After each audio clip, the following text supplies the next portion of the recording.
పార్వతీపురం మన్యం జిల్లాలో పెను ప్రమాదం తప్పింది. శ్రీ చైతన్య స్కూల్ సమీపంలో షార్ట్ సర్క్యూట్ కారణంగా కరెంటు తీగలు తగిలి లారీ టైర్లకు మంటలు అంటుకున్నాయి. ఆ సమయంలో అక్కడ ఎవరూ లేకపోవడంతో పెను ప్రమాదం తప్పినట్లయింది. ఇక ఘటనపై సమాచారం అందుకున్న అగ్నిమాపక సిబ్బంది అక్కడికి చేరుకొని మంటలను అదుపు చేశారు. ఆ ప్రాంతం మొత్తం భారీ పొగలు వ్యాపించడంతో స్థానిక ప్రజలు తీవ్ర ఇబ్బందులు పడ్డారు.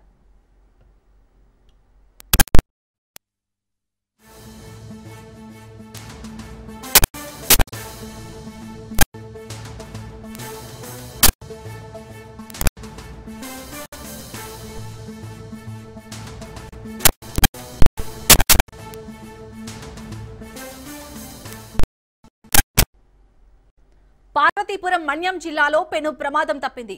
శ్రీ చైతన్య స్కూల్ సమీపంలో షార్ట్ సర్క్యూట్ కారణంగా కరెంటు తీగలు తగిలి లారీ టైర్లకు మంటలు అంటుకున్నాయి.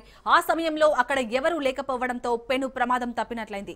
ఇక ఘటనపై సమాచారం అందుకున్న అగ్నిమాపక సిబ్బంది అక్కడికి చేరుకొని మంటలను అదుపు చేశారు. ఆ ప్రాంతం మొత్తం భారీ పొగలు వ్యాపించడంతో స్థానిక ప్రజలు తీవ్ర ఇబ్బందులు పడ్డారు.